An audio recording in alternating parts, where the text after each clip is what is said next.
salawat dan salam juga kita serahkan kepada besar Muhammad Sallallahu Alaihi Wasallam. Mendapat Allahumma sholli ala sayyidina Muhammad wa ala ali sayyidina Muhammad. Terima kasih atas sambutannya, Bu Wakil. Kemudian langsung saja Bapak Ibu kita masuk ke acara inti kita, itu diskriminasi tentang budaya positif yang akan kita lakukan. Mudah-mudahan ini berkembang dan bermanfaat bagi kita untuk kita kembangkan di sekolah kita. Baik, izin saya. Ini sebelum mulai materinya saya boleh silakan. Oh, silakan. Baik Bapak Ibu, di sini saya bukan mengajari tapi cuma berbagi ilmu supaya kita bagaimana kita untuk bisa mengembangkan budaya positif dalam sekolah kita. Baik Bapak Ibu, kita masuk. Perkenalkan dulu, saya Yopriadi, matkul saya di SMA 1 ini adalah guru Inggris Orkes olahraga. Kemudian saya akan coba untuk menyampaikan informasi apa saja yang saya dapatkan dalam selama jadi guru penggerak di Angkatan 11 ini. Baik, kita masuk apa yang dimaksud dengan budaya positif. Jadi budaya positif tersebut merupakan adalah nilai-nilai kebajikan, kemudian keyakinan dan kebiasaan-kebiasaan di sekolah yang berpihak kepada murid. Kemudian yang kedua, budaya positif itu berupaya untuk menuntun murid-murid kita agar dapat tumbuh dan berkembang sesuai dengan kodratnya dan memiliki karakter yang kuat berdasarkan nilai-nilai kebajikan yang diyakini bersama seperti yang tercantum dalam profil belajar Pancasila yang sesuai dengan kurikulum yang kita ada sekarang, itu kurikulum Merdeka. Kemudian dalam konsep budaya positif ini ada beberapa hal yang akan kita tampilkan. Yang pertama itu bagaimana perubahan paradigma pembelajaran hari ini. Kemudian ada disiplin positif, kemudian di situ nanti ada juga nilai-nilai kebajikannya, kemudian kebutuhan dasar manusia, ada posisi kontrol, kemudian keyakinan kelas, dan ada juga segitiga restitusi. Lanjut, yang pertama itu adalah tentang perubahan paradigma belajar. Jadi berdasarkan kurikulum yang kita ada sekarang, itu kurikulum Merdeka, itu pembelajaran yang dirancang adalah pembelajaran yang berdasarkan prinsip pembelajaran berdiferensiasi, sehingga peserta didik belajar sesuai dengan kebutuhan dan minat dan bakatnya. Jadi seperti yang sudah kita pelajari Bapak Ibu dalam kurikulum Merdeka itu, jadi kita harus sesuai dengan apa yang ada pada siswa tersebut. Jadi pembelajaran kita harus sesuai dengan bagaimana cara belajarnya, mungkinkah video, audio ataupun kinestetik. Jadi itu kita harus mengetahui bagaimana cara-cara murid kita itu belajar. Jadi pertama itu nanti dalam kurikulum Merdeka sudah kita ketahui, itu kita ada membuat suatu asesmen awalnya. Jadi bagaimana kita harus mengetahui bagaimana cara gaya belajar anak didik kita. Jadi dalam langkah tersebut nanti baru kita buat perangkat kerja kita. Itu dalam perubahan dari kurikulum 13 ke kurikulum Merdeka. Kita lanjut. Jadi dalam posisi kontrol itu kadang kita ada miskonsepsi tentang teorinya. Yang pertama, kita menganggap murid itu bisa kita kontrol, tapi kenyataannya tidak. Kemudian kita bawa kritik dan membuat rasa bersalah mampu mengangkat karakter tersendiri. Namun kenyataannya itu tidak, karena dengan mengengkang, membuat rasa bersalah, kemudian penguatan positif dan bermanfaat, kemudian ada orang dewasa atau kita merasa berhak memaksa murid-murid kita itu adalah sesuatu yang salah. Karena kalau untuk pembelajaran pada saat sekarang ini itu tidaklah mutlak kita berhak bagaimana kita memaksa peserta didik kita. Jadi jadinya nanti bisa peserta didik kita itu bisa bisa down mentalnya, kemudian ada yang mendongkol, kemudian dan macam-macamnya. Kita lanjut. Ini setelah miskonsepsi tadi, kita pada kurikulum sebelumnya itu kan kita hanya meminta ada stimulus dan respon. Jadi kita membagikan informasi, kemudian kita minta respon. Sekarang ini kita ubah dari stimulus respon ke pendekatan teori kontrol. Ini ada perbedaannya. Kemudian dalam stimulus respon itu yang pertama realitasnya atau kebutuhan kita sama. Kemudian di teori kontrolnya itu realitas atau kebutuhan kita itu berbeda-beda. Kemudian semua orang melihat hal yang sama. Di teori kontrol setiap orang memiliki gambaran berbeda. Kemudian di dalam stimulus respon kita mencoba mengubah agar orang berpandangan sama dengan kita. Kalau di teori kontrol semua perilaku memiliki tujuan yang lain. Jadi semua kita ini memiliki tujuan yang lain. Kemudian orang lain bisa mengontrol saya. Kalau di teori kontrol hanya kita yang bisa mengontrol kita diri sendiri. Kemudian lanjut pemaksaan pada saat rujukan yang gagal. Kemudian kolaborasi dan konsensus menciptakan pilihan-pilihan yang baru.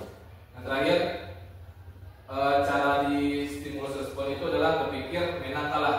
Kalau di teori kontrol itu berpikir menang-menang. Kita lanjut. Dalam ini disiplin positif. Yang kita tahu disiplin berasal dari kata disiplina yang artinya belajar. Dan disiplin itu mengacu pada disiplin diri yang memiliki tanggung jawab terhadap apa yang dilakukannya berdasarkan nilai-nilai yang diyakini. Kemudian disiplin positif merupakan salah satu cara penerapan disiplin yang bertujuan untuk menumbuhkan kesadaran serta memberdayakan peserta didik tanpa imbalan penghargaan atau reward ancaman atau hukuman.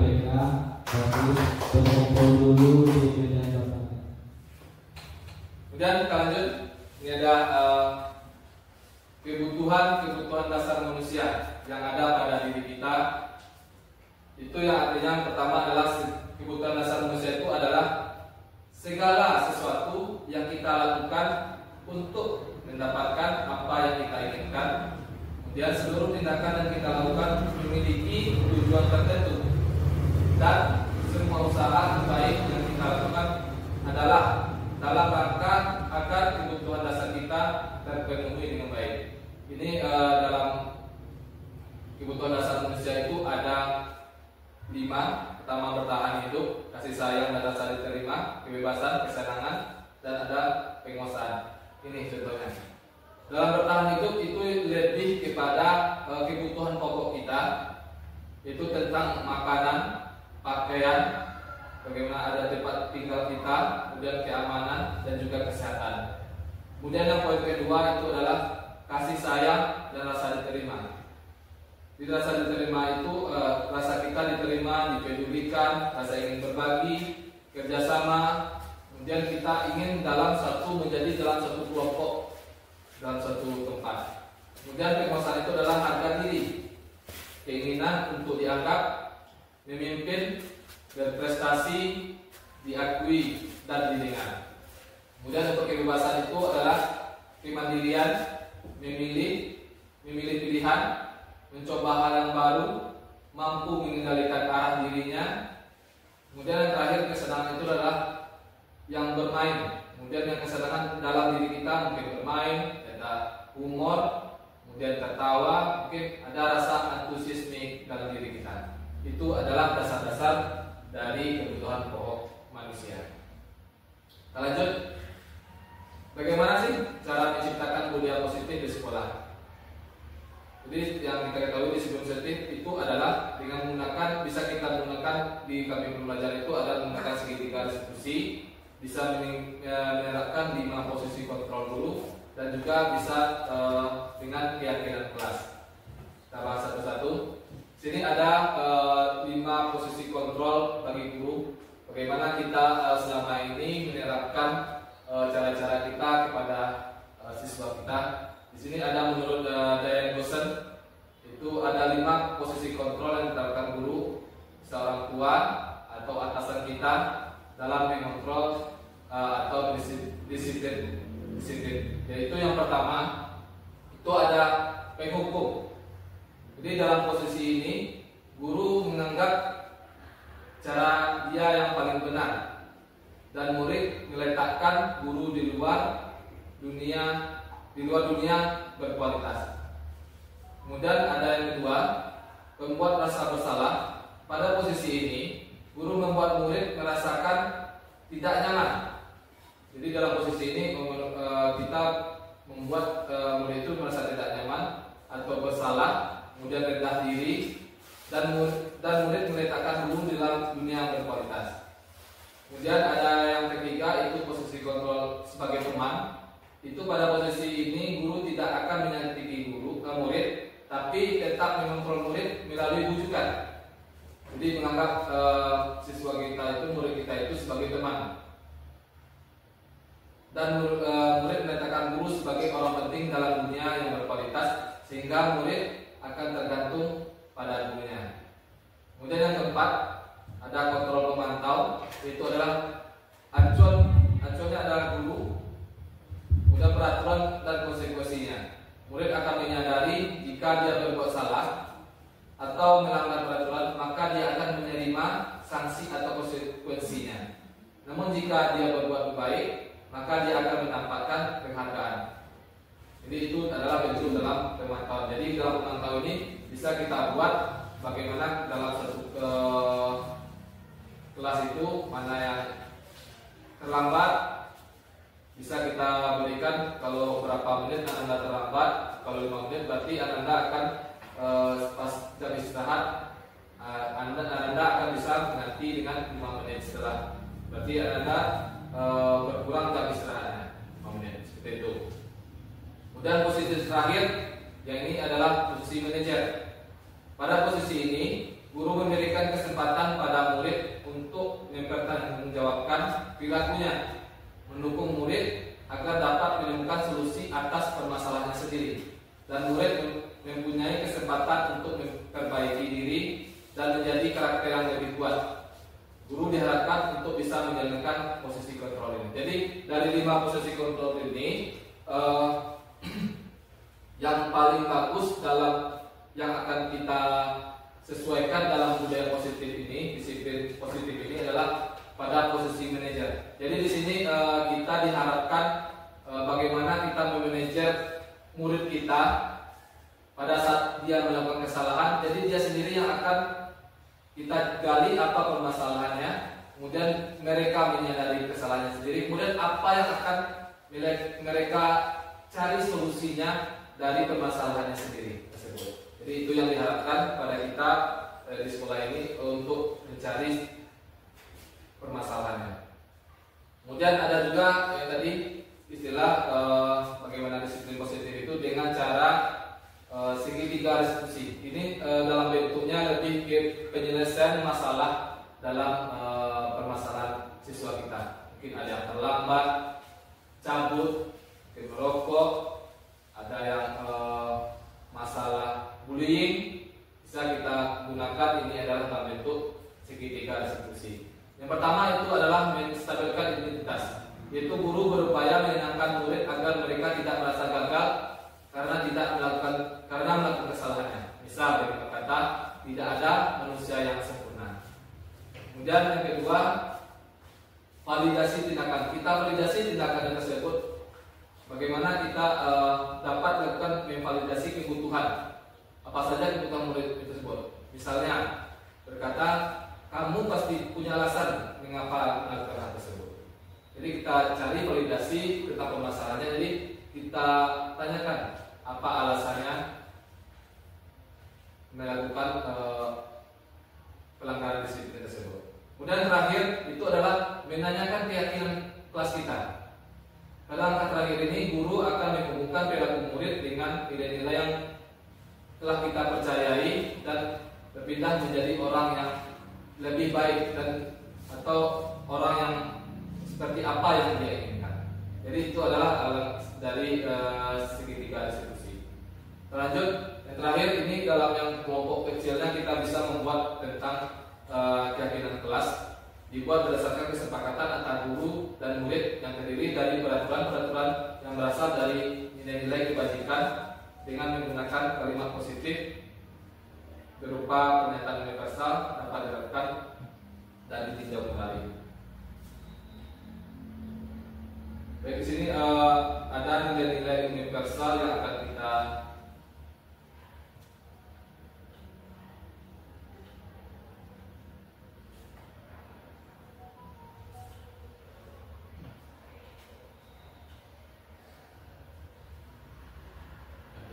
prosedur membuat keyakinan kelas. Ini yang pertama, kita mempersilahkan murid kita meminta pendapatnya apa-apa saja peraturan yang perlu disepakati di sekolah. Kemudian mencatat semua masukan-masukan pada murid kita di papan tulis atau bisa di kertas plano. Kemudian kita susun keyakinan kelas kita itu sesuai dengan prosedur pembentukan keyakinan. Gunakan kalimat dalam bentuk dari kalimat negatif dibuat menjadi kalimat yang positif. Misalnya tidak terlambat ke sekolah bisa kita ganti dengan tepat waktu.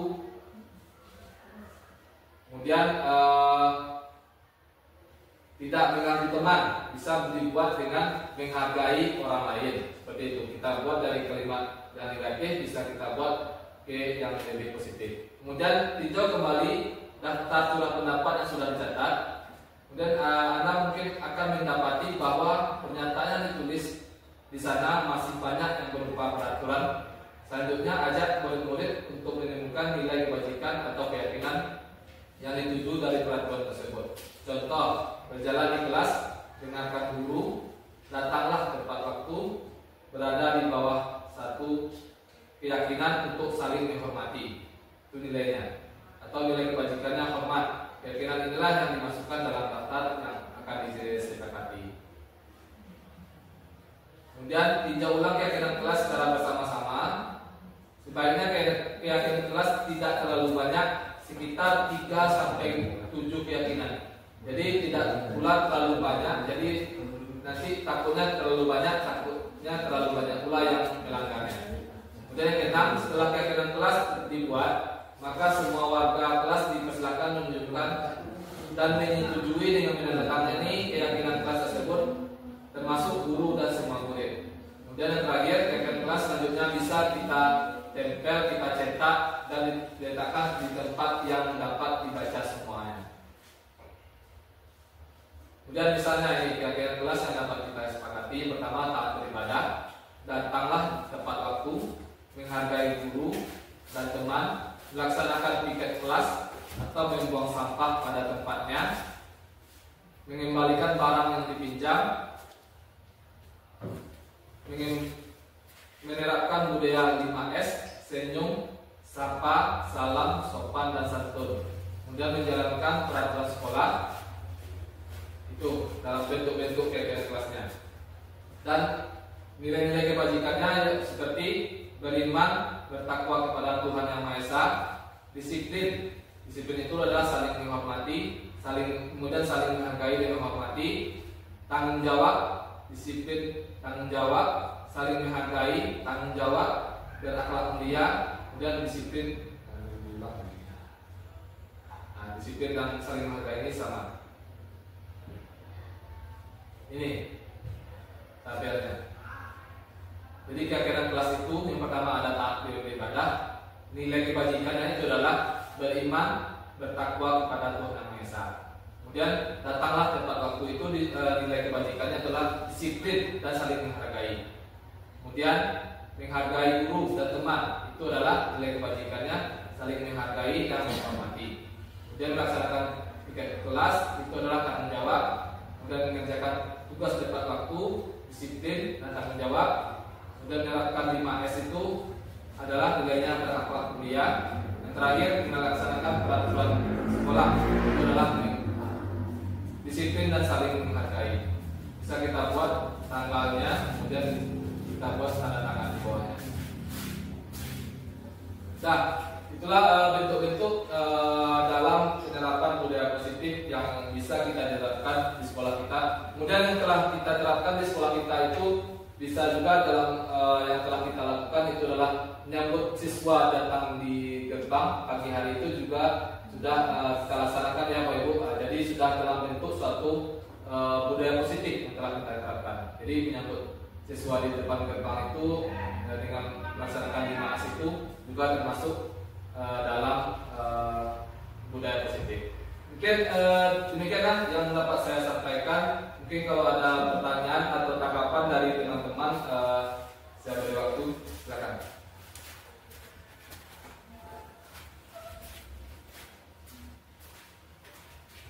Ya, silakan Bu.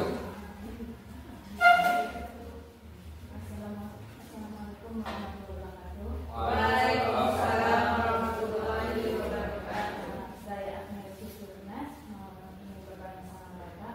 Tadi Bapak menyebutkan tentang 5 posisi kontrol. Coba jelaskan lagi dan bagaimana saja bentuk contohnya. Oke, iya Bu, terima kasih.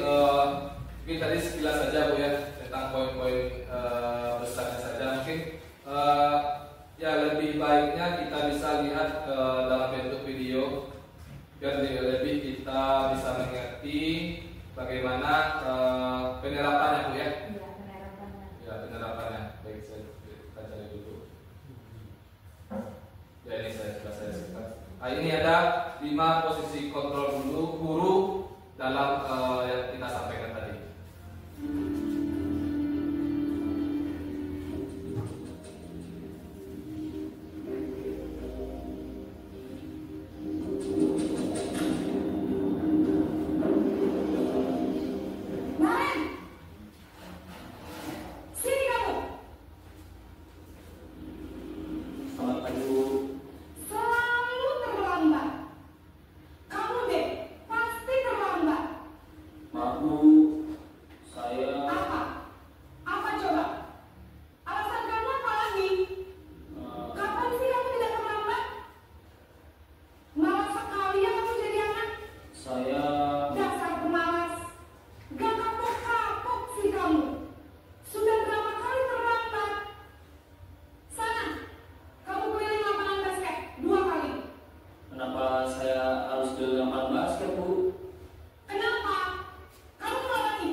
Jadi itulah bagaimana posisi kontrol kita sebagai guru, sebagai di penghukum.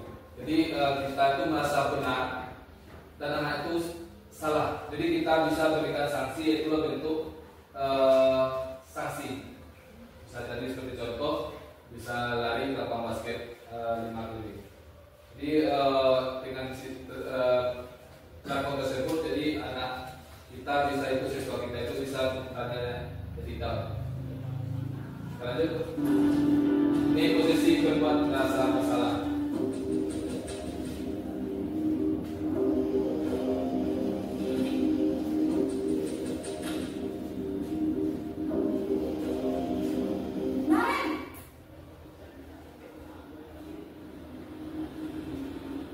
Selamat pagi, Bu.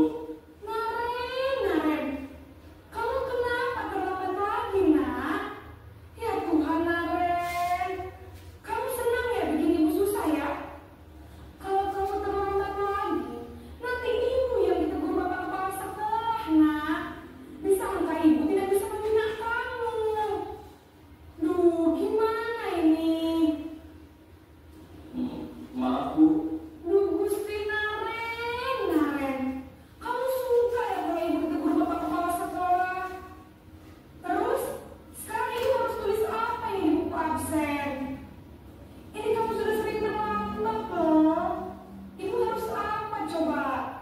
Maaf, Bu. Maaf sekali. Ya sudah, lain kali jangan bikin ibu susah lagi ya nak ya. Ibu tidak akan apa-apa lagi kalau kamu begini terus. Bisa jantungan kalau ibu tegur bapak kepala sekolah. Sana cepat ke kelas.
Bersedia, Bu? Bagaimana kamu akan perbaiki masalah keterlambatan ini?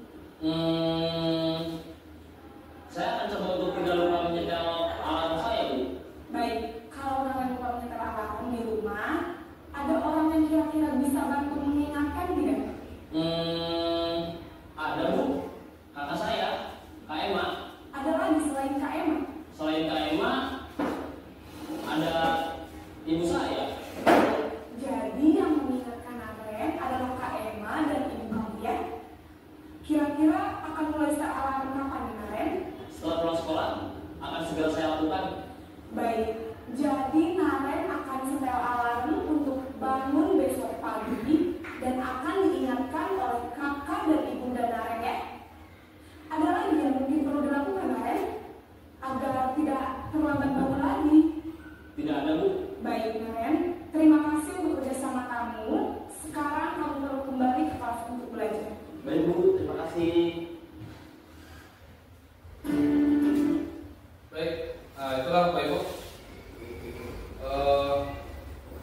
Jadi yang diharapkan pada budaya positif ini Bapak Ibu ya, yaitu adalah pada posisi manajer, posisi yang terakhir, bagaimana kita manage siswa kita supaya lebih baik lagi. Dan ada lagi Pak Ibu yang ingin bertanya?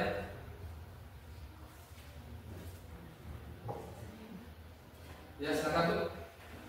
Baiklah, saya di kelas kerja ingin bertanya Pak, bagaimana kita mengatasi ada siswa yang terlambat karena adanya siswa dengan alasan masalah keluarga di rumah. Oke, baik Bu. Seperti yang dibilang tadi Bu ya. Jadi siswa kita itu memang mempunyai kebutuhan yang berbeda. Jadi setiap orang itu kita kebutuhan kita berbeda-beda. Jadi untuk mengatasi masalah tersebut bisa kita gunakan ini segitiga restitusi ini. Jadi yang pertama terlebih dahulu memang kita dalami terlebih dulu apa masalah yang sedang dihadapi siswa kita tersebut, yaitu dengan menstabil, istilahnya dengan segitiga restitusi tersebut adalah menstabilkan identitasnya dulu. Jadi kita cari apa-apa saja yang telah dilakukan anak tersebut. Kemudian kita cari alasannya mengapa dia terlambat, kenapanya. Yang tadi kita bisa buat pertanyaan awal itu tidak ada manusia yang sempurna. Jadi setiap kita itu mungkin setiap manusia itu bisa memiliki kesalahan. Itu. Kemudian kita bisa memvalidasi tindakan siswa tersebut dengan apa yang telah dilakukannya, mengapa dia terlambat. Tadi bisa kita tanyakan apa alasan Anda bisa terlambat. Jadi mungkin dia ceritakan mungkin ada masalah keluarga, bisa kita carikan solusinya. Juga bisa mungkin kita dampingi dengan guru konselingnya sekalian. Kemudian bisa juga yang pertama itu yang harus kita lakukan adalah kita sampaikan dulu apa kesalahan pada murid kita tersebut. Kemudian setelah melakukan validasi tindakan tersebut, kita bisa menanyakan apa keyakinan yang telah dilakukan dia. Kalau misalnya terlambat, berarti itu adalah disiplin yang dijalankan, tidak tepat datang waktu. Kemudian nilainya itu adalah nilai disiplin. Bisa tidak menghargai orang lain. Mungkin seperti itu jawabannya. Jadi bisa kita lakukan dengan langkah-langkah segitiga institusi tersebut. Baik Ibu, masih ada? Ya Pak, silakan Pak. Pak, yang ingin saya tanyakan tentang segitiga restitusi. Ya. Apakah dalam segitiga restitusi itu langkah-langkah boleh dari acak atau tidak diperlukan? Oke Pak, terima kasih jawaban yang positif sekali. Ya, dalam segitiga restitusi ini memang langkah urutannya memang seperti ini. Jadi kalau seandainya kita bolak-balik, kita menanyakan keyakinan terlebih dahulu, nanti kita tidak dapat poinnya. Langsung kita meyakini pelanggaran tadi, berarti itu nanti bisa jatuhnya sebagai penghukum Pak. Jadi kalau urutannya memang urutan kita itu harus kita stabilkan identitasnya. kemudian kita validasi tindakannya, baru nanti kita yakini keyakinan keras mana yang dilanggarnya. Atau mungkin biar lebih bagusnya ini ada kita mungkin contoh kasus.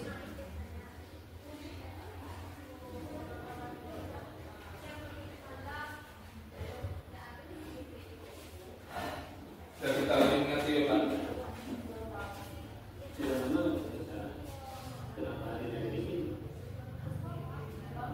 Masa aku dikatain profil apa? Ya aku marah Pak. Aku baru TK di depan kelas. Saudara. Oh begitu. Ya pasti kamu marah dan kesal. Bapak juga akan marah apabila ada yang menuduh Bapak seperti itu. Kemudian pada saat itu kamu akan melakukan apa? Ya saya langsung pakai TK Pak. Saudara, saya minta pecat dia di depan teman-teman lain. Oh begitu.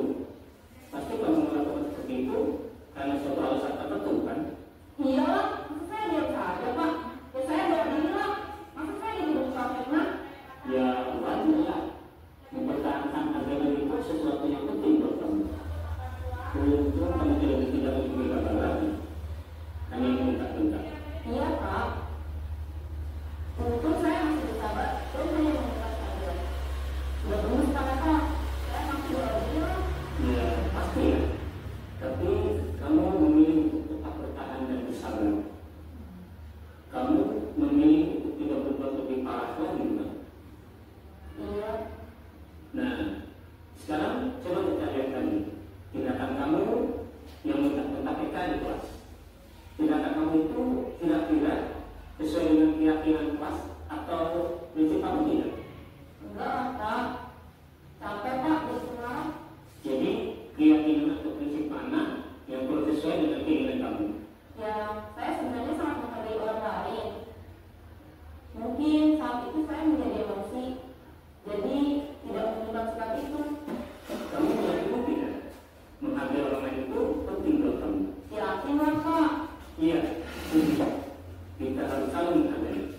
Namun ada juga keyakinan yang kita sepakati yang perlu kita jalankan apabila kita sedang marah, bukan?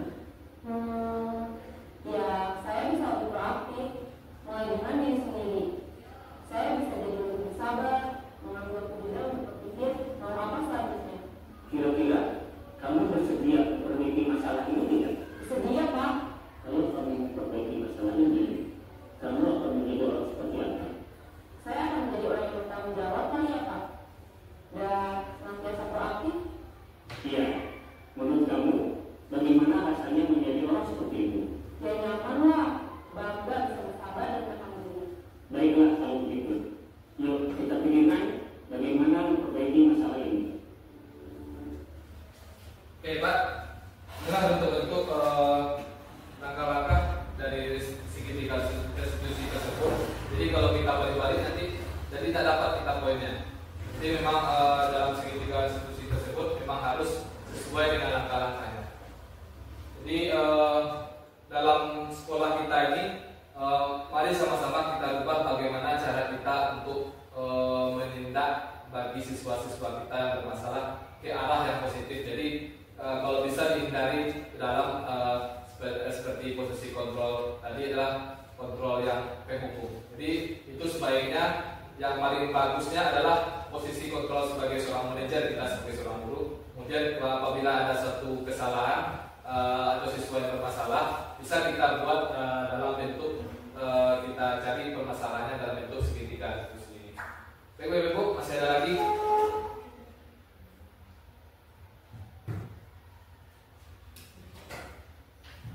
Oke, baik Bapak Ibu, mungkin tidak lagi. Terima kasih Bapak Ibu atas atensinya pada hari ini. Mudah-mudahan apa yang kita sampaikan tadi bisa bermanfaat bagi kita sebagai seorang guru dan juga bermanfaat bagi komunitas sekolah kita di SMA 1 Lubuk Sikampek ini. Terima kasih banyak atas atensinya. Kita sudahi dengan wabillahi taufiq wal hidayah. Wassalamualaikum warahmatullahi wabarakatuh.